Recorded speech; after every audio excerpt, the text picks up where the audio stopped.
Left-Wing Kingz. Listen, think, act, repeat. Welcome to the Left-Wing King podcast. Today we're talking about the Kansas City Chiefs Super Bowl victory parade shooting. Fani Willis coming out swinging in her misconduct hearing, and Usher's Super Bowl halftime show performance. I am your head moderator in charge, your HMIC Malik, and I'm joined today by my queen, Walanda. What up? And our co-host, my man, 50 Grand Ace. What up? All right, let's be get back. Yeah, he's back after George came in and sat in for him, did his thing. Appreciate you, George, for doing your thing, man. Yeah. Let's go ahead and get it cracking. So, a tragic mass shooting occurred at the Kansas City Chiefs Super Bowl celebration parade on Wednesday, February 14th. Elisa Lopez Galvan, a local radio DJ, was killed, and dozens others were injured when shots were fired near Union Station at the end of the parade. Now, 2 suspects are in custody, and authorities are investigating the shooting, but right now they're saying that it was not a terroristic act, so that's a great thing. Now, even though there were 800 some odd law enforcement officers in attendance, violence still took place.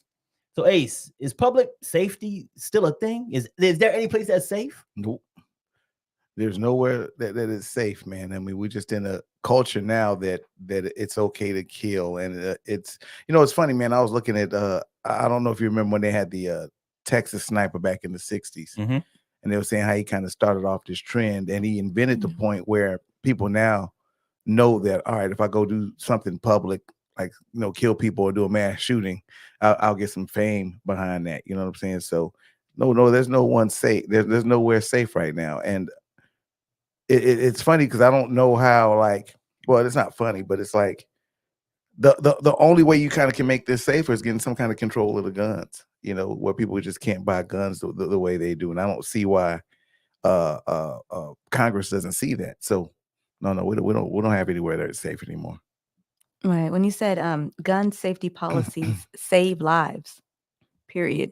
On here it shows that every state and the county having gun death rates based upon if they followed our national leaders, which is like California, New York, Illinois, Massachusetts, and Hawaii, and New Jersey and Maryland, they're leading as far as actually gun laws are in place.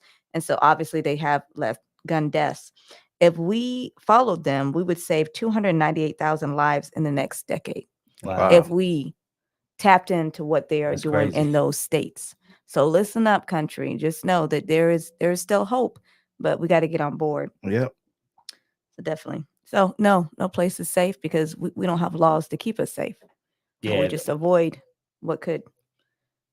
I think the funny thing is the argument that you hear a lot from some people is that, hey, putting guns in the hands of the good guys stops the bad guys. No, it don't. Well, 800 police officers might say that you're not right about that. 800. We ain't even bringing up Uvalde. Come on, man. Yeah.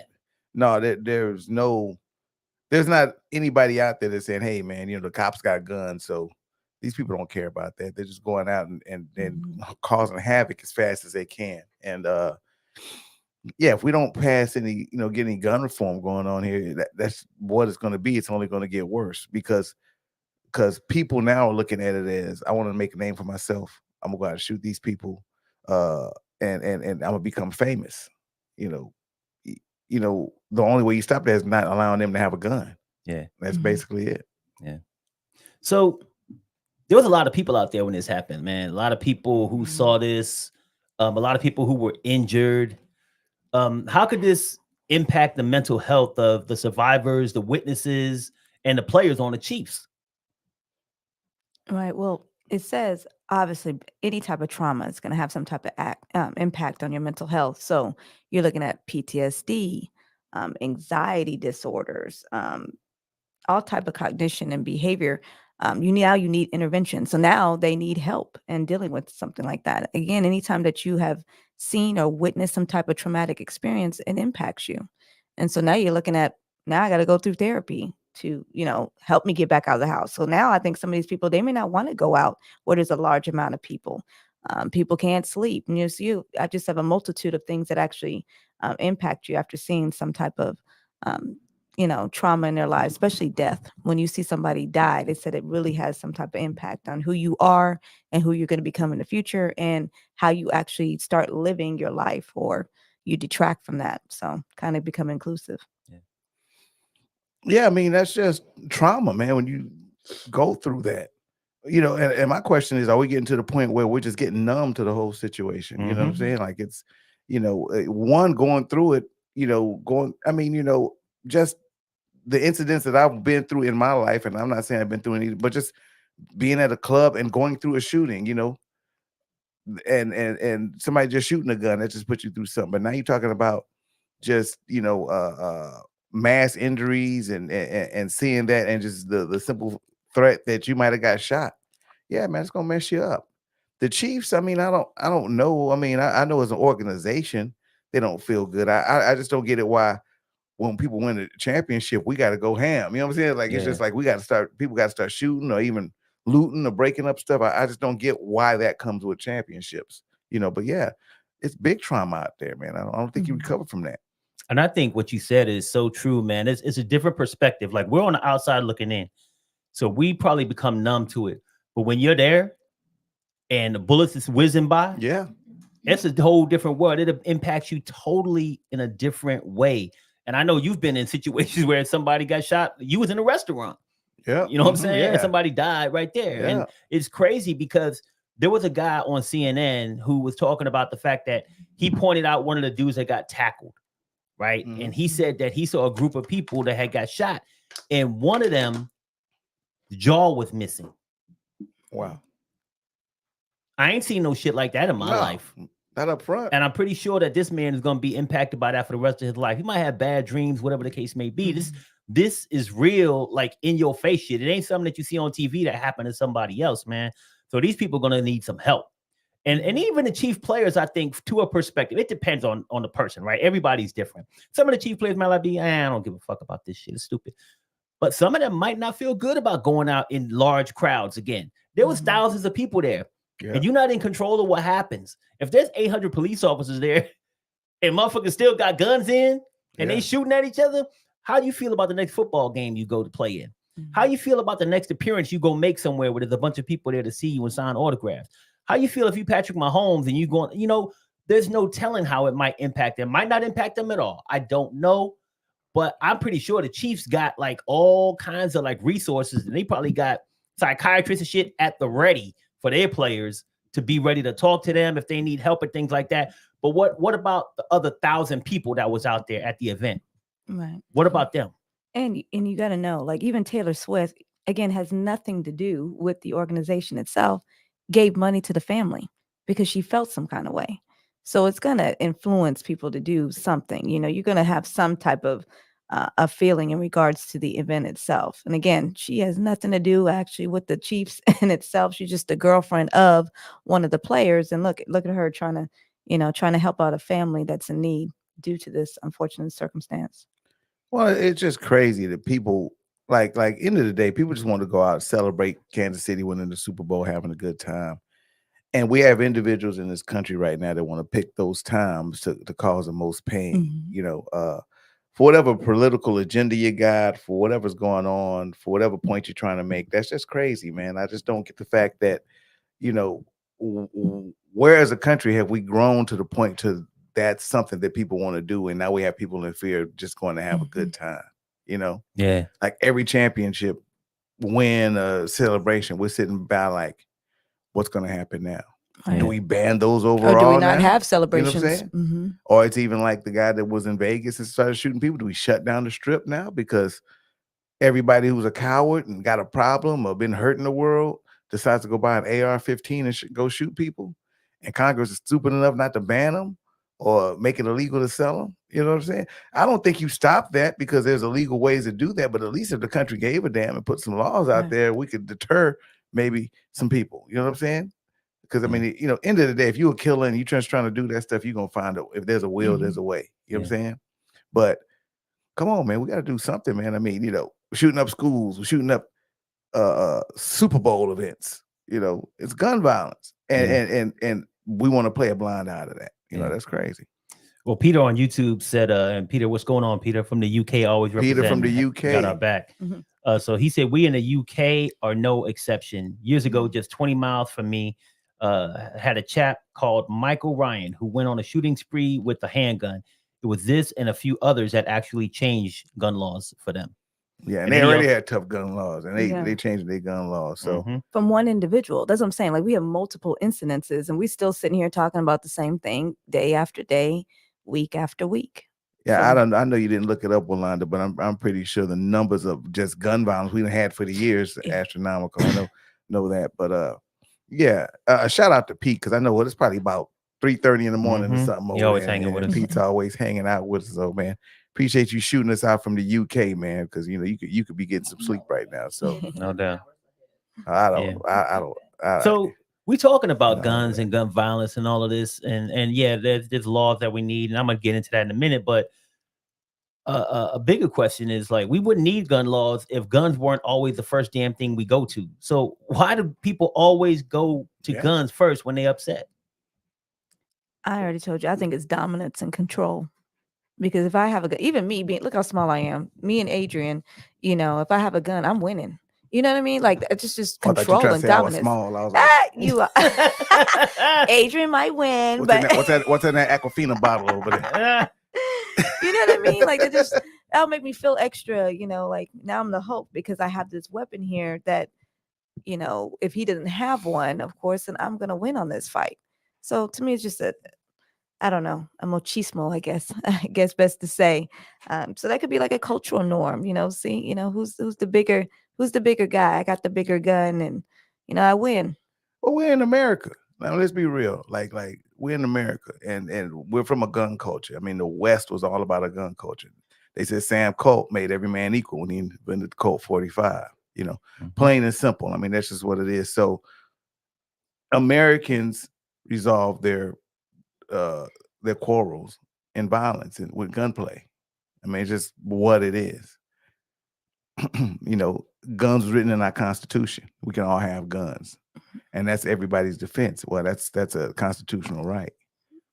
Yeah, because back in the colonial days, they had a occupying army here, the British, that had guns and could just kick into your house and kick in your door. So they made a lot of everybody could have a gun.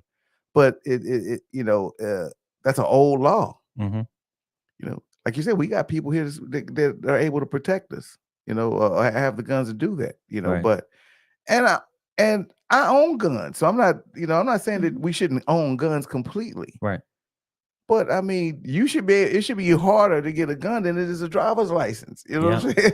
I mean, that's all I'm saying. Like, anybody shouldn't be able to go get no gun. You shouldn't be able to go to a gun show and buy automatic weapons, man, and then take that automatic weapon at 18 and walk out, and shoot into a crowd and kill people because you just want to make a statement. Or walk into a school because you just want to make a statement. You know what I'm saying? That's the problem this country got. But yeah, guns is knitted into who we are as an American, like apple pie and baseball. You know what I'm saying? Like, that's just woven into who we are as a country. And unfortunately, it's biting us in the ass right now. Yeah, and I agree with everything you said. I will caveat that by saying we've become more like likely to go to our guns initially, whereas in the past, when we came up, and even before that, the first place we'd go is we talk. Then it's like you get into an argument. You got a beef with somebody, right? And I was never afraid because I was arguing with you that I might get shot. We might get into a fight. Yeah. But then guess what? There's two things that can happen after that fight. We keep beefing, or we shake hands and say, all right, dog, whatever. And we go and we become friends again, or we don't, and we just move on. We didn't. Now you can't, there's no escalation anymore. No. It jumps from, I'm mad to I'm going to shoot you. Rather than I'm mad, I'm going to talk to you. Okay, we can't get through each other. We going to box. And then we box. And then you know what? Maybe, to your point, because this is a gun country and because we have guns, maybe somebody gets shot after that, right? Even drug dealers back in the day used to tell a motherfucker first, get the fuck off my corner. Yeah. They wouldn't just shoot motherfuckers because they was on their corner. Now they do. It just went from something that was an escalation to a gun to now it's the first spot people go to. And that's what I'm wondering, like, when did this become option one? Kill a motherfucker. Yeah. I mean, yeah, there's a lot of people out here just afraid to take an ass whooping. That's what it is. You know what I'm saying? Like, and guns are accessible. You know what I'm saying? So, and I blame the video game culture. It's a lot of people that grew up playing video games and don't understand the power of, like, when you shoot somebody or you pull a gun out in real life, what that is. Ain't no respawn. You know what I'm saying? Ain't no coming back to life. That's serious. And I just think that some video games that kind of portray some violence that people doing it influence people to the point where will numb them to the point where they'll pick up a gun and shoot somebody, because that's what they do on video games anyway. I don't think that the video game influenced them. I think that it just numbed them to the point where they don't understand the ramifications of what happens if you shoot somebody. Yeah. You know what I'm saying? I think that's the difference from my grandfather's generation to my son's generation. In between there, one of the influencers is video games. Like my grandfather, and then, like you said, would probably, I mean, a gun, that was a serious escalation. Like you know, you did something to my wife, so I'm gonna come shoot you now, you know, or you know, but we gonna, you know, any other minor argument, we're gonna talk about it, we're gonna fist the cuffs, we're gonna go at it like that. To now where even a minor argument, something that's even meaningless, they're getting shot. And I think that one of the influences of that is the nullification of that through video games. Yeah. And one of the things I want to influence you to do is click on that like button. Make sure that you click the like button if you like this content. Also, share this on all your social media platforms, every single place you can, and subscribe to Left-Wing Kingz. So, with that being the case, I want to go to a question real quick on YouTube. We got Steve. Steve said, it amazes me that you can't get any gun laws in Congress passed at all, not even ones that take small steps to help with gun control. And with that question being asked, I want to ask you guys, will Congress ever pass some sort of gun control law? Well, like Steve said, I think federal, no. But this is the only time, you know, how I am about state laws. But I do agree that states have, you know, trumped in. Like I said, we got some national leaders that have decreased substantially, like, you know, like our California, New York's and Illinois and Connecticut's versus our weak states like Texas, which is one on the list on there. So I think states are going to have to get, like, do you really care about your people? You know, do you want people to live in your states? People are not going to come, you know, if you don't feel safe, right? That's one of the number one reasons why people move places. So I do think eventually they're going to get there. I don't know if it's going to happen on a federal, just because we have too many lobbyists, we have too many people, hands, and, you know, just it's too much about money on the global level. But, you know, states, I think, yes, that we eventually will. In June 2022, they failed to ban any guns, but they also did a lot of funding for schools and for school safety. So again, I don't think people care as much about adults, but people care about their kids. So when kids started dying, you know, kind of opened their eyes, like, hey, what was the number? You know, nobody worried about sending their kids to school. You know, obviously that's where people wanted to send their kids, was to school every single day. And once that became unsafe, I think the conversation started. So again, I think it'll first start with some states, and it really already has, and then hopefully could move it on to a federal conversation. Yeah, well, the NRA is ran by Satan still. You know what I'm saying? That and Walmart. But and you know, you would even think that the NRA would say sometime, hey man, you know, god dang, we need some gun reform. Period. Like, we need something. But they fight to keep automatic weapons available in this country. Crazy.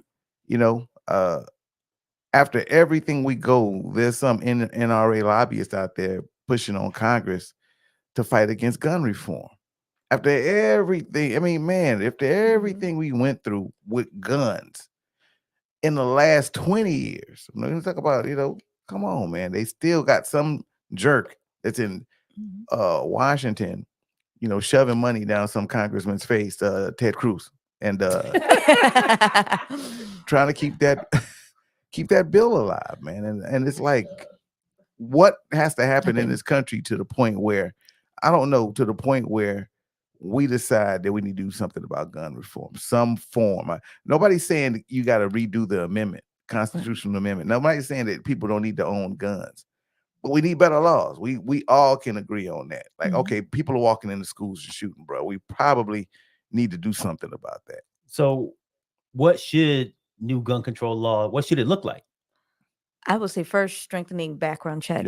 Yeah. I mean, that would be my number one, looking at people's history. And I know people, you know, they don't understand that, okay, well, that was my past, but past does have an impact on your future. So if you're somebody who has some predisposition of hurting others, you know, maybe you just shouldn't have a gun, you know, just a thought, just a thought.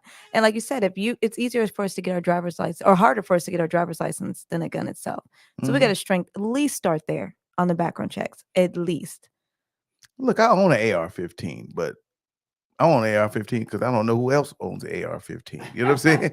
That's kind of where I'm at with it, real. But let's be real. We probably shouldn't have AR-15s rolling around in the country, especially to people who can know how to make those things fully automatic. They have all kinds of triggers for that.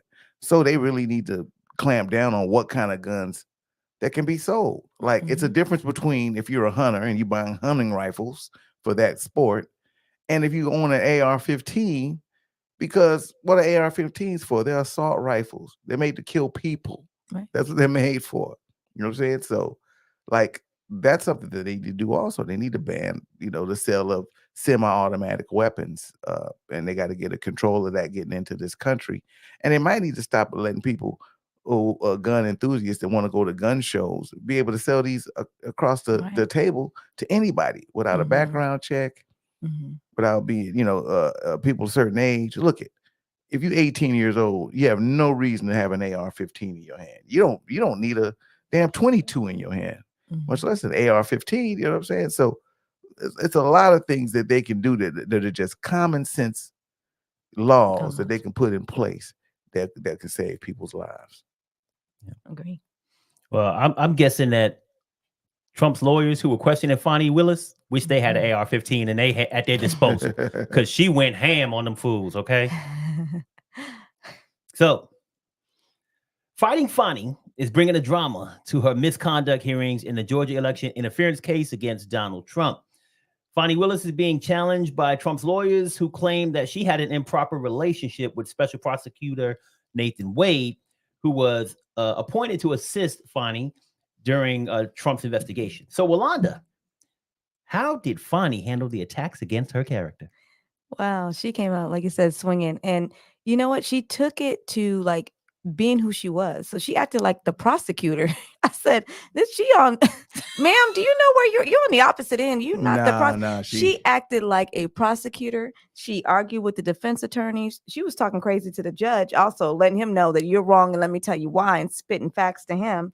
She raised objections, made legal arguments. So I was almost wondered, like, I was like, do you understand you're on the stand? I felt like she was the one actually in control in the driver's seat. So I applauded Fani. She handled herself very well, came out swinging, still was professional. I think I only heard her raise her voice once or had a little bit of a voice inflection. But she came out like the prosecutor that she was or is. She was standing on business. You know what I'm saying? She looked, you know what she looked like? Have you, remember in high school, like one girl was talking about another girl, and then like, why it gotta be girls? Because she's a girl and this is what girls do, especially black girls. But then they come to a point where they meet, and like one was lying about the other one, and the other one, that's how she looked. She looked like that one that was being lied on, just sitting there waiting. You know what I'm saying? Like she said, she ran to the courtroom. You know what I'm saying? Yeah. She was standing on business because she knows all of this ain't nothing but Donald Trump making a mockery. End of day, end of story. We shouldn't be talking about Fani Willis. We shouldn't. All right, she had a relationship with somebody that she works with. Well, hell, people do that all the time. Hell, they doing it on the defense team. You know what I'm saying? So let's be real. You know what I'm saying? We know what this is. This is smoke and damn mirrors. So she's standing up there because that's what she feels. Like all of this is just gesturing by Donald Trump's people. Once again, on something that he did. He's tried to steal the election. He called and asked somebody. We got it on phone call that he said he needed 11,000 votes. Like this is stuff, but now we are deterring to talking about her relationship with somebody that she ain't even with no more. We don't care if she's messing with this guy. That had nothing to do with anything. And what they're trying to find out is if she misappropriated funds, which she didn't do. Right. So why are we in court talking to Fani Willis and pulling her up? That's the attitude that she has. Why are we doing? Oh, we only doing it because we're trying to take the focus off of Trump, which in the day in the story, him and his team, and all the people that went over there talking to Ruby Freeman and them, Giuliani, the 2 black people that had no business being over there, all those co-conspirators, even the people that are defending her, are all just trying to give us smoke and mirrors at the end of the day. When the election was out, they were trying to steal it. That's what the problem is. You know what I'm saying? And that's the attitude on her face. Stop with this. She's black and she's emotional and all of that. No, she knows y'all on bullshit and she's standing on business. That's the problem. And so you kind of talked to this, Ace, in your statement, but I'm gonna ask you, Walanda. So what does their relationship have to do with Fani Willis's ability to prosecute Trump? It doesn't. All they wanted to do was attack her character because that undermines her credibility on there, and then it deflects, like Adrian says, off of Trump. So all this is just smoke and mirrors to talk about something else, and then we can derail, and now we have a focus over here and not really talking about the issue, and that is her point. But as far as with the prosecutor, it says they are to seek justice. Their role does not require complete impartiality like that of a judge. She's not the judge and jury. She's the prosecutor, and she's supposed to do her job. And that's what she's trying to do. Now we're over here on the left worrying about her love life that nobody seems to care anything about. And she said to herself that she didn't need anybody else's money. She had her own money. And you could tell she's extremely strong. Like, if y'all haven't seen a strong black woman, she's definitely an example of. So once again, it has nothing to do with her ability to do her job. Her job is to prosecute, and that's what she's here to do. So y'all watch the first 48?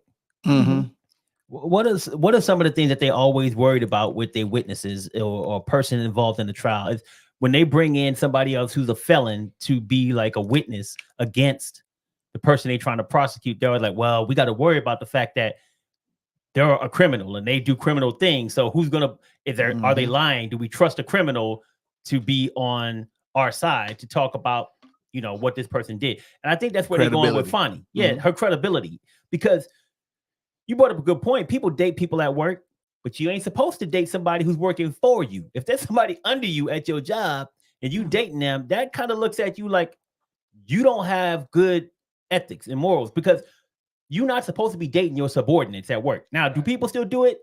Probably so. Probably hiding it, because if their boss found out, they'd be in trouble. You ain't supposed to do that. So that's where she messed up. She shouldn't have dated the dude that was working for her. That's an impropriety that you shouldn't do. And now, to your point, they're trying to use that as a way to kill her credibility, which to me is the only thing that they can stand on, because there's other things that they're trying to blame her for that she didn't do. But that was the angle. That's what I'm saying. But the weird thing is they didn't really focus on that. No. Like the fact that, hey, you shouldn't be dating someone. This questioning your integrity. What about your ethical guidelines? They're saying that she was misappropriating like funds, like using him to get money. And she was like, oh, do I need to show you my bank statements? I don't need to show you. I got my own money. I don't need a man to help me succeed in life. I mean, that was her point. So their angle is really off. They really should have gone for that point. But all they've been focusing on is the money, and were you using taxpayer monies to elevate yourself. And so that is the angle that they went. So they kind of went the wrong direction, in my opinion. Yeah, and I'm speaking on the credibility part. Like, if in your job structure, like, company you work for, you work for, they may have it written up that, you shouldn't be dating anybody that's under you, then that's how you're breaking the rules. You know what I'm saying? And of course we know that's because that could be some influence on the job or whatever. But she's trying Donald Trump, the least credible person that we know. Like, I understand what you're saying, but and this is more in the court of public opinion. Like, okay, she dated her subordinate. Well, come on. Let's look at Donald Trump and his credibility, who she's trying. And I get it. This is a strategy of them, once again, just trying to deflect off of what's going on. But in the court of public opinion, there shouldn't be a credibility issue. She's dating the person that has the least credibility in the whole world, probably, right? I was gonna say the country, but the whole damn world. You know what I'm saying? He just got banged upside the head. Well, he got proven in New York where he was pretty much stealing. That's the word of it. He was stealing. He was using his company to steal. He's also in court because he was paying porn stars. You know what I'm saying? to lie so he can run for president. You know, he just lost because he raped somebody back in the 80s. I mean, you know, so it's just that, you know, I get what they're saying, but they're really digging a lot or just trying to find something out. Yeah, I mean, to make that happen. I'm just kind of like, when I manage people back in the day, because I'm not a manager of people anymore, thank God. I'm a leader of people, but not a manager. But when I used to manage people, and I would tell them about something they wasn't doing, and they bring up somebody else, I would say, this is about you. Yeah, exactly. And that's what I would say to Fani Willis. You can complain about Trump all you want to. This conversation is about you and your credibility. Yeah, I know Trump can be a piece of shit, but we talk about you right now. So, I mean, when they do that, they have a point, but I don't think that it's, to your point, I don't think it's going to stop her from doing her job. But what I do think is, when she was up there on that stand, she was defiant, emotional. She accused everybody else of lying.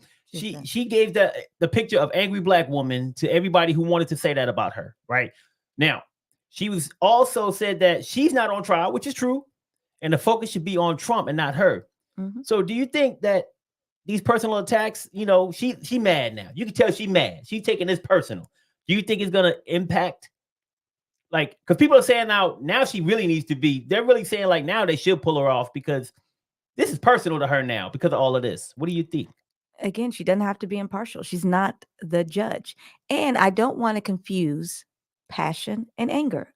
You might have saw anger. I saw passion. I saw that she was very passionate what she said. When she said, you lied in this, you lied right here. She pulled it out. You know, if somebody tries to attack your character, you're going to be passionate on that, especially if you stand on truth. She is in a job that deals with ethics and integrity and law. So when people come at her sideways, I can see the passion there. So I didn't necessarily saw anger. I just saw someone like, you don't want to play with me. If you want to play with me, these are the words you're going to get. And so I don't think she was demeaning to anybody. She did question. Like I said, I think she talked to them like the prosecutor that she was. She is not going to be your normal witness because she's not a normal witness. Her job is a prosecutor. So I think that's what you saw in the courtroom. So again, I saw passion instead of anger. And no, I don't think they should pull her off the case because you don't have to be impartial. She's not the judge. If she was a judge, I would say, no, you cannot, because she's going to be biased. But that's not what her job is to do. Her job is to find out, did you do something wrong? And as far as make them pay for it. And so that's what she's trying to do here. Yeah, I mean, you know, and Sean, just kind of backing up on what you're saying, you know, I manage people, and yeah, you do tell them like, hey, you know what, this is about you. If you're talking about somebody else, I think that's like a small scope to see when it comes here, because we're talking politics. Fani Willis is a white Anglo-Saxon male. She's not even going through this. I don't think they even bring it up on credibility. It's just not going to come up. I think part of it is because she's a woman, because she's a black woman, they're going to bring that up and they're going to try to make a deal of it once again because they're trying to deflect things. Yeah, and then hitting it with the angry black woman, I think it's okay that she's angry. I think she should be, because I think that they, you know, we all know why this is being done. You know what I'm saying? We all know why it's being done. I guarantee you, they can probably go through that courtroom, that courthouse, and they probably got all kinds of relationships and stuff, and they probably got all kinds of things that are going on. But once again, like you said, unless you're a judge and you're making judgments on it, doesn't mean anything. Like I said, once again, they were even saying this on the defense side. They got relationships and stuff going on. They got marriages and stuff going on, and that's happening.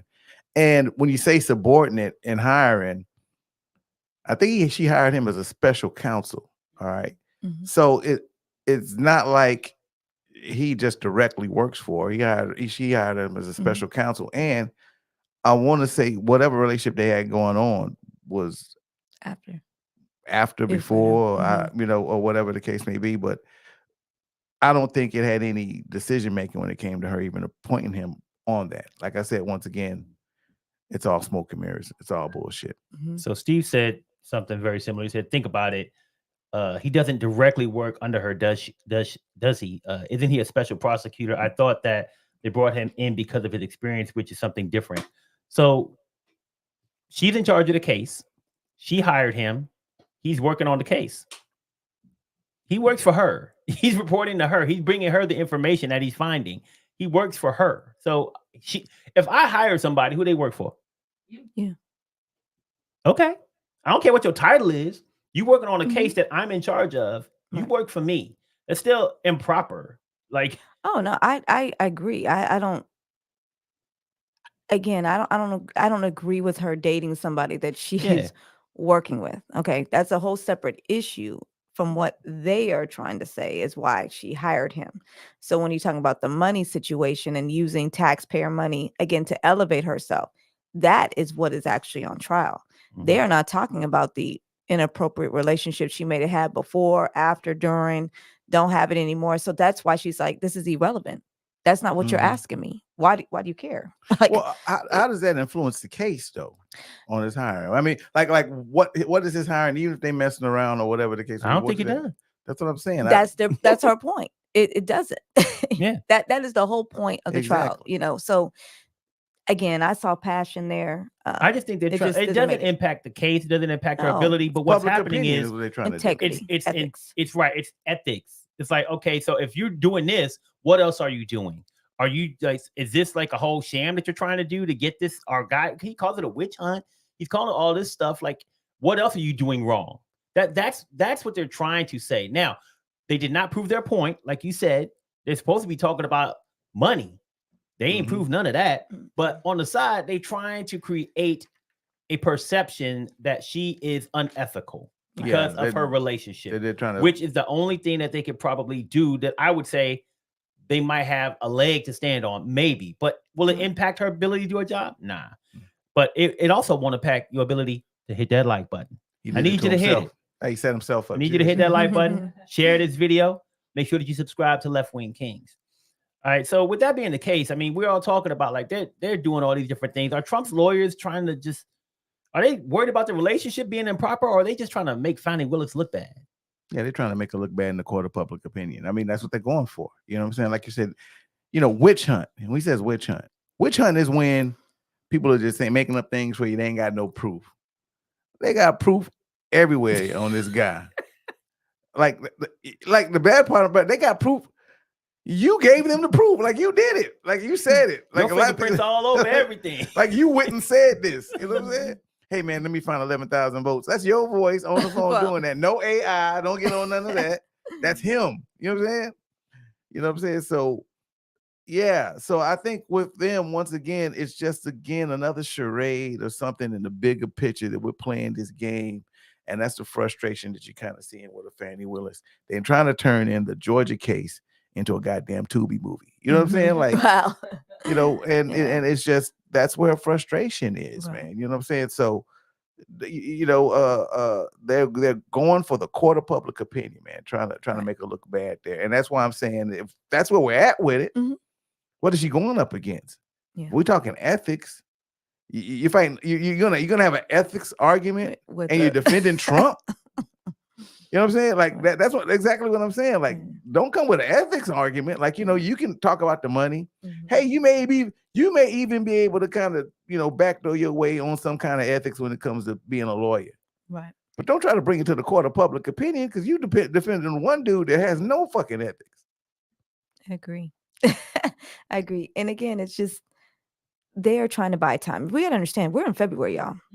So in March, where should Trump be doing? He should be in the damn January 6th case. That's what he should be. Well, he wants to be, you know, I'm trying to become president. I'm campaigning. So, you know, the more that he derails and the more that he, you know, tries to buy himself some time, he does not want to be in court when he should be campaigning.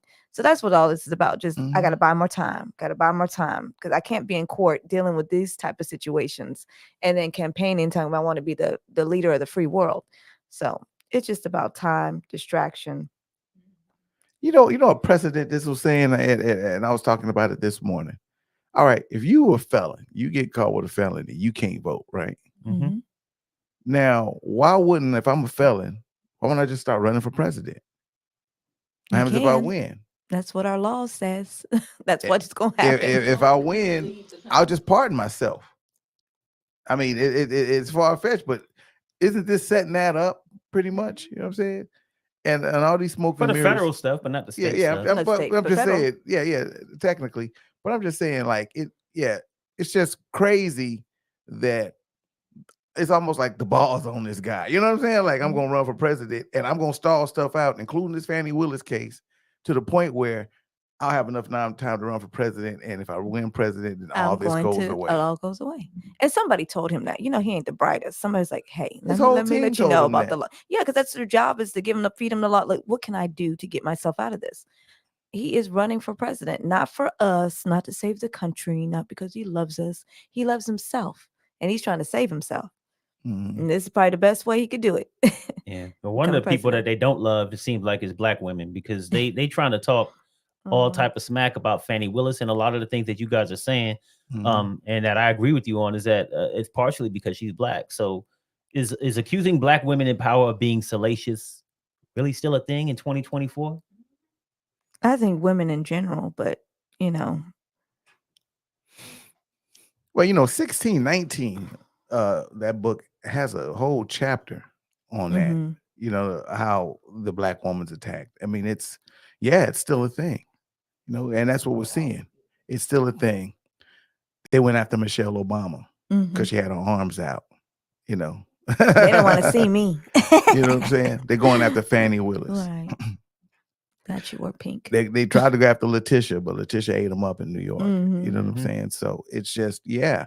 And for the people who not understanding what they're doing, is the same narrative always comes up to black Mhm. women in power. It's like, oh, they can't handle it. They're upset. They're Mhm. emotional. And they Mhm. always try to portray them like that. Right. They Wh- angry. And they're angry when they come up.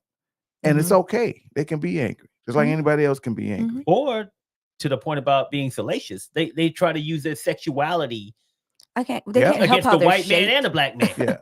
Yeah. Exactly. Like what you wear, you have to be very cognizant of that. Being a person in power, I'm very, and I don't even think about that until you just said that. I'm like, I'm very cognizant of when I do have arguments, what I say, Yeah. how much I talk. I try to listen more. What do I have on? I can't help my shape, and neither can these women help how they look. Am I Exactly. presentable? Am I showing too much? I'm not trying to, our bodies are our bodies, kind of thing. So again, just like you said, just it's been a constant. That's why Black women in power, we try to carry ourselves a certain way, try to speak a certain way. And again, most people don't have to think about those kind of things, Huh. but it comes with the territory at this point. So I've been in leadership meetings where, other races be like, oh, you better watch out with her. Like, oh, she's gonna get out of control or whatever, she's gonna go off or whatever. No, not really. But if you piss her off, she can, just like you would go off. You know what I'm saying? Like, why can't she go off? You know what I'm saying? Like, and that's the whole thing. Why can't she be mad? We see a jerk mad every day on shit that we know he did. Every day he's up there pissed off, talking shit to the judge, to everybody. Mhm.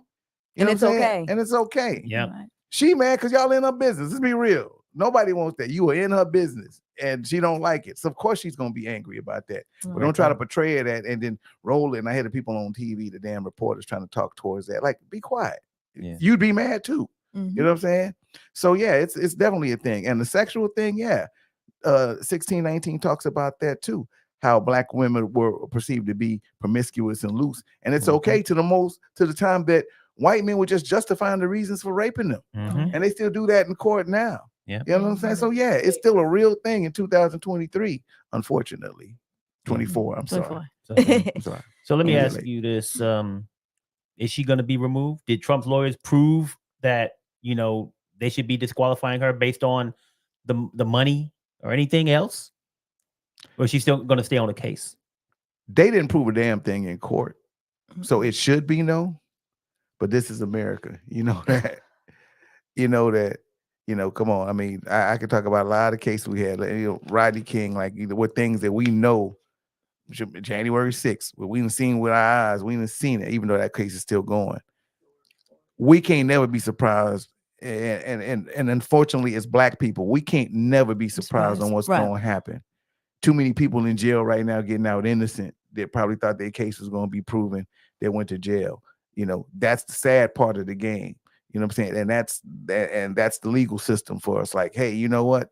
What y'all say should happen never happens when it happens sometimes, but rarely happens. Right.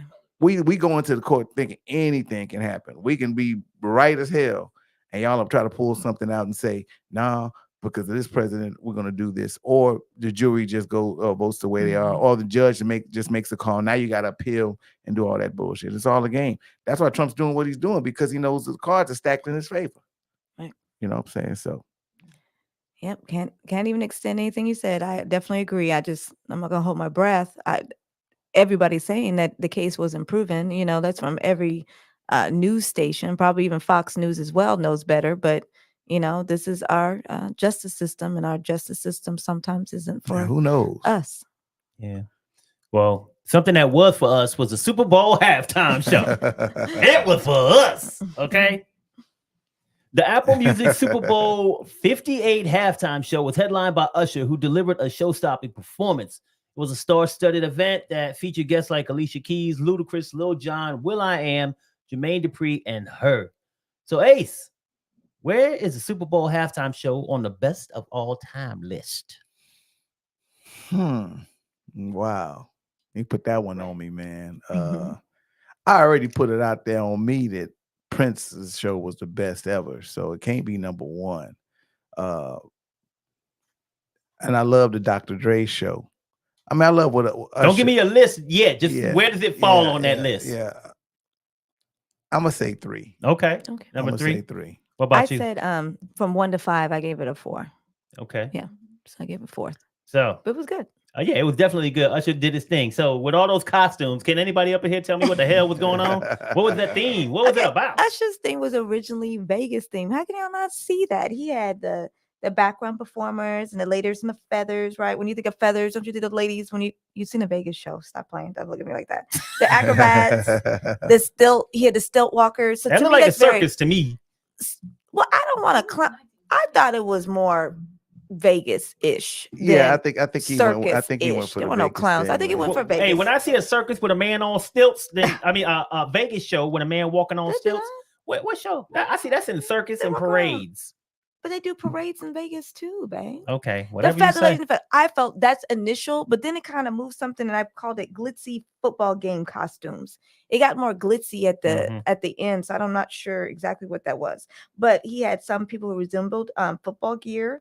They had dancers on the poles. I'm not sure which one. Roller skate, yeah. So I felt like it kind of got a little bit more glitzy, but the overall arching theme seemed very performance based. From what you just said, it sounded like it was all over the place. Roller skates. It did a lot. Strippers. Well, first of all, flamingos. can you find all that in men Vegas? on stilts? Can you find all that in Vegas? I can find all that in San Antonio.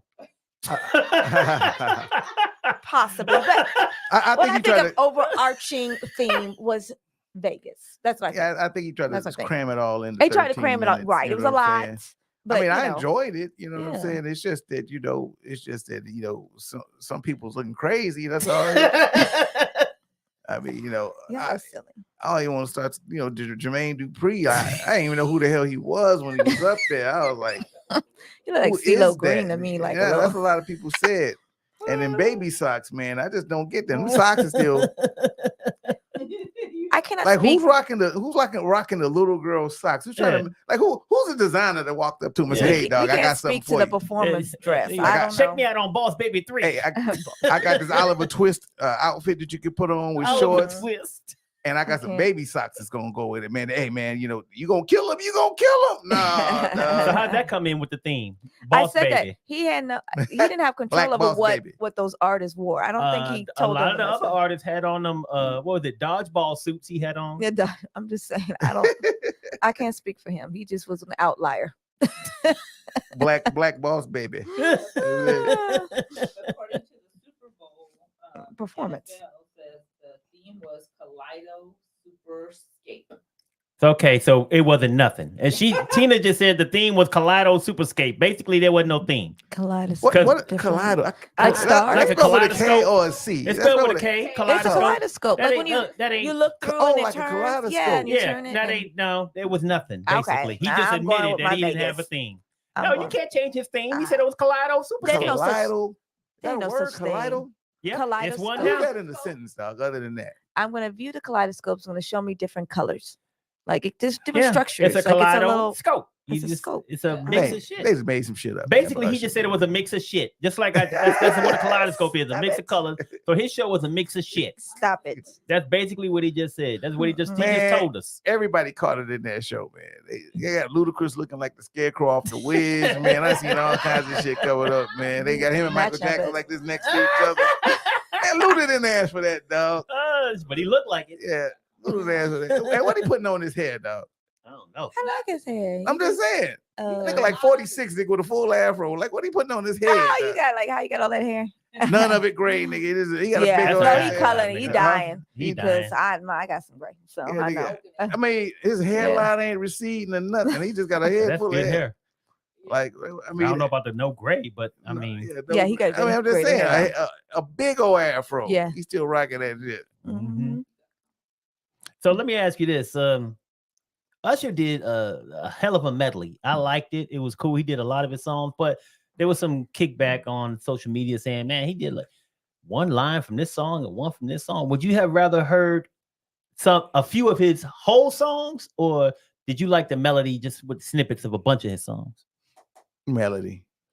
I said Melody too. He has Melody. a lot of hits. I Got a didn't lot even of realize hits. how many hits he had because I've been like mad if he only sang this 3, and then I'd be like, well, what about these other 5 that I like?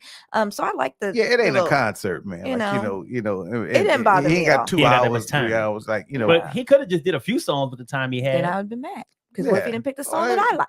he'd have killed me if you just sang Confessions and got out of there. But Like, what I if don't he just wanna did say like Confessions. one? But you liked that he just did one line from a song that you like. But I heard quite a few songs versus if he only did like Confessions is the longest song ever. If he did Yeah. Confessions, he could only did My Boo with Alicia Keys. I don't think we would have saw other artists and stuff come out. So Yeah. I like the fact that he had some collaboration. And I don't think he would have had that opportunity if he sang 2 Yeah. or 3 of his songs, Well, I especially mean, Confessions. He would took take a the lot whole of time out there with Alicia Keys for some Yeah. strange reason, all hugging up on her booty. He did not. I'm not talking. He to did him. 2-3 songs with her, didn't he? He did 2 songs with her. He did Okay, Boo. he didn't and, do that many with Lil Jon and the Ludacris. Well, I He wouldn't said, either "Y'all if I get was a out of here. I man, gotta right? get this Alicia booty." Stop it. He was not. Y'all just being inappropriate. It was a song, My Boo. Like, But come that on. ain't his boo. Yeah, It's nah. called acting. Acting. Yeah, he was acting acting. all right. He was acting the hell Yeah, up. acting Yeah. a fool. He was not. He was acting. It was all in good fun. I can't blame him, man. Hey, I'd have She's grabbed beautiful. it too, bro. Yeah.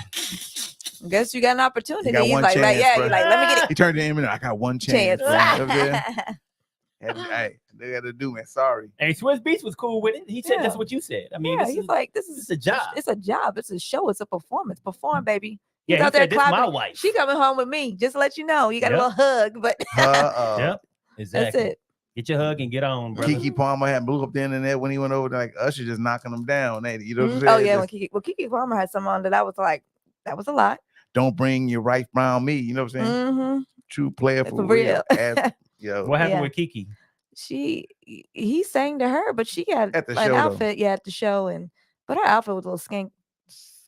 I don't know. I didn't Yeah, know. I didn't she was- appreciate it. Her booty was just out. Like she had this little transparent booty pants on. I don't skirt. know. It was like a skirt. Right, or skirt, something. something. I don't know. It was a lot, but he was, kind of serrated, serenaded her.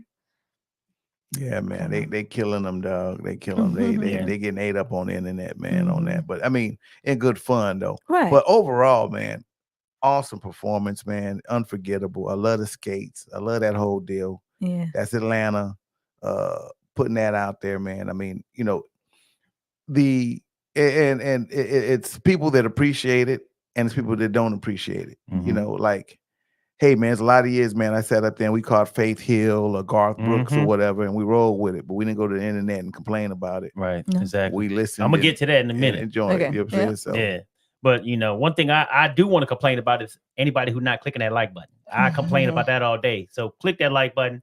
Make sure that you share this on all your social media platforms and subscribe to Left-Wing Kingz. So now, what is your list of the top 3 Super Bowl halftime shows ever?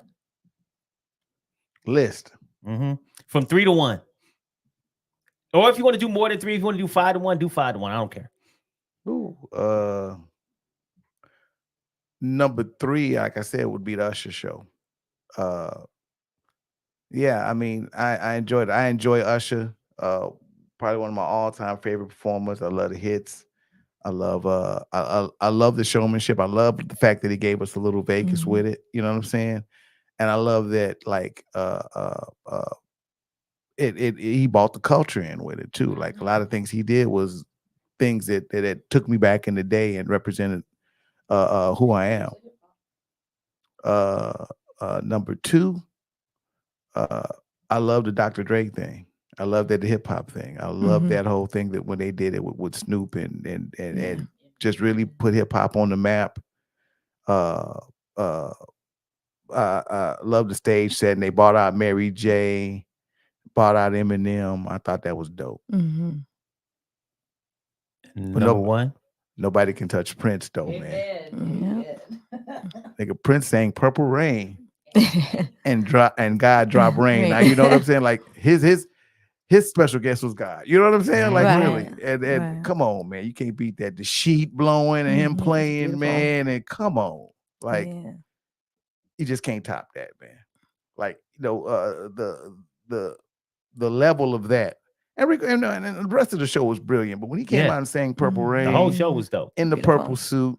Yes. You know what I'm saying? And with the sheet blowing and the rain going, man, and just that's icon, man. You never gonna forget that, man. And that's how he left us, man. He left us with that image, man. So that's the number one show for me, man. So yeah. Okay, I'm gonna do 5, and I have an honorable mention. So 5. She done went down.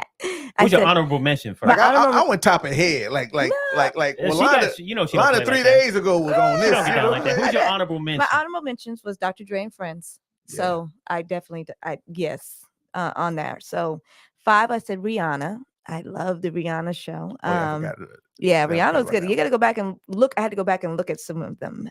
4, I gave it to Usher. 3 was Beyonce in 2013. I don't know if y'all can remember that one, but it was the year of 2013 on that one. 2, I gave to Michael Jackson. Okay. And number 1, like you said, Prince. I mean, wow. I wish he was still living. I wish he could actually perform with her. If you know who her reminds me of the female version of Prince. Not on that level yet, but I could see her being there. But anyways, I give my number 1 to Prince. Cool. I like that list a lot. I like both of those lists. My number 3 is Rihanna. I think that hers was just dope. I just like the whole production, the songs that she did. You forget, like you said about Usher, how many hits Rihanna got, and a girl could just blow. And the surprise pregnancy, you know what I'm saying? All of that just encompassed, like holistically, it was like a cool thing to just see everything and see her out there doing that while she was in that state. I mean, pregnant with child and stuff. Number 2 for me was Dr. Dre. That just brought me back to the old hip hop days. Once again, we talk about bringing out the guest that Dr. Dre had. It just tells you once again all of the hits that he's had, all the people that he's been able to collaborate with and work with to help elevate their game and give them great songs and production on their songs is big. And then Prince, you just can't. To me, I don't care. I don't know if anyone will ever top that. Not only just the fact that Purple Rain, the whole show was just crazy. Great song, great production value. Prince don't half step. He never did half step. If he ever stepped out on any stage, did anything, it's gonna be the best thing that he could bring, the best product. And he did that. And he, even when it happened, he made everybody else, no Super Bowl after that will ever be the same. I can watch it today and get emotional while he sings that song. You know what I'm saying? That's when a song or a performance evokes emotion in you, ain't nothing like that. So that's where I'm at with it. Those are my top 3. Yep. Now let's look at the kind of like the bad side. You started to talk about a little bit about like the cultural aspect of it. So with all the backlash over Lift Every Voice and Sing, and then there were also some negative comments that people made on social media about the halftime show. Do you think that the NFL will continue to focus on Black History Month during the Super Bowl? Because it's in February every year. It's Black History Month. What do you think? Yeah, I don't think the NFL gets away from it because I think it, it gives a positive spin on NFL. And I think with them on race relations, they're just trying to stay in a positive space with that. You know, they know their product is played and performed by predominantly Black people. You know, they know that. They're trying to get better on coaching. They're trying to get better with executives. They're trying to make some things like they can do a better job on that. But they know that most people that play, a lot of people play football are Black. You know what I'm saying? Definitely a lot of people watch football. Well, some of them, most of them, I mean, it's a good mixture of the country, but they got Black people in it. Why not honor Black History Month when you're there? Now, I've seen the comments on Lift Every Voice and Sing, and there was a lot of people going like, well, why can't we sing one anthem? Well, here's why. Y'all didn't let us. Or not even y'all didn't let us, but y'all made it separate but equal back when we were coming up a few short years ago before 1964. You know what I'm saying? There's something called separate but equal in education. Not saying that we couldn't sing the national anthem. I'm not saying that, but if you sing the complete national anthem, it's filled with slavery. It's filled with killing free slaved people that are fighting in the Revolutionary War. That's Black people. You know what I'm saying? So we don't have anything that was ours. So just like anything else in separate but equal, we made ours. We made our own. That's Lift Every Voice. Now I'm gonna sit up here and act like I know the words. Half of us don't. You know what I'm saying? We know we know part of it, just like I know part of the damn national anthem. I don't know the whole thing. You know what I'm saying? But that's something that traditionally Black people have sang, and it's a tradition now. It's our tradition. In America, hey, you created that. You made the divide of people. You made a Black world. You made a white world. That's what America did. Well, And Sarah Nihil on YouTube said that the Black national anthem is dumb. yeah, well, be mad at your country, Miss Sarah. No, not Sarah. It's- CERA, not Miss Sarah. I know what you're saying. Oh. That's just how it's spelled. Yeah. It sounds, I think you pronounce it Sarah. I'm not sure. Yeah. Well, whatever your name is, Pumpkin. How about you do some history lessons? Okay, you want me to send you a Black history fact? Ask to be my friend. I'll fill you in on some information. Yeah. It's once again something we created out of segregation, you know, because the song that's realistically saying it's filled with slavery. You know what I'm saying? Why would we want to be part of that? And why y'all okay? You know, the first thing it's funny when we do this and people start commenting or saying negative things, the first thing they jump on is they use words like plantation, slavery, master. They go straight to what they think is going to hurt somebody when they're Black. You know what I'm saying? That's the world we live in. So don't get mad that Black people have things that are Black and that are traditional for us. Well, to your point, we had no choice but to create those things because we weren't included. Yeah, exactly. So when you're not included and you want to have something that resonates with you, that is truth to you, then you create that thing. And so everything that was created prior was not for us. Yeah. The national anthem, like you said, is not for us. It's about killing people. Part of it, not the part that they sing mostly, but if you go into that second verse, you will hear. All you got to do is look it up. Yeah. And the proof is right there. It's going to tell you. So you can think it's dumb, the Black national anthem. But I will say, first and foremost, it's called Lift Every Voice and Sing. Which is it's not called the Black national anthem. It is called Lift Every Voice and Sing. We embrace that as our national anthem. So you don't have to call it that. Just call it Lift Every Voice and Sing. And if you don't like it, don't like it. Doesn't matter. And if you think it's dumb, I guess you think it's dumb. I love it. And I have the right to love it, just like you got the right to love whatever you want to love. And guess what else we think is dumb? Not pushing that like button. No, Well, I do want to point out, first of all, this Super Bowl was the most watched Super Bowl. And the viewership was up 7% from last year's championship game. So over 2.2 million people, even on Univision, watched it. So we can say what we want to say, but seems like our culture or I don't know if it's Taylor Swift, I'm sure had some play in here, but people are watching us. Okay. So I don't think they're going to make any changes. And again, Black History Month is to celebrate Black Americans. And we are, yes, first and foremost Americans. And you should be happy to celebrate us. I celebrate everything. I'm about to decorate my house for St. Patrick's Day. I don't have, to my knowledge, any Irish descent. You know why? Because I want to celebrate anyone and everyone, whether you look like me or not. So maybe we should start focusing on that. Okay, so that's part of celebrations. Celebrate everyone. We're all Americans, right? So we should all be, trying to learn about each other. We all live here together. Yes, we do. Harmoniously, not really, Yeah. but we're trying to work towards that. That is, that's what we're trying to get there. But negative comments, it doesn't help anything. Just Well, do some negative reflection. comments help to push the conversation forward because when True. people say things like that, Right. then we're able to address it and we're Mhm. able to get them to see another side, whether they agree with it or not. Right. It's all good. But we thank you, even Sarah, Mike, Peter, everybody who joined us today. We thank you guys Yep, for yep. joining us today for another episode of Left-Wing Kingz. Please feel free to come in, chime in, give us your opinion so we can have that discussion and that back and forth We're about open. whatever your Mhm. about whatever you think, because we are very much open to those conversations. So Ace, Walanda, my girl Tina for keeping me online and in check with everything. Thank you guys for joining us, and we will see you again next week.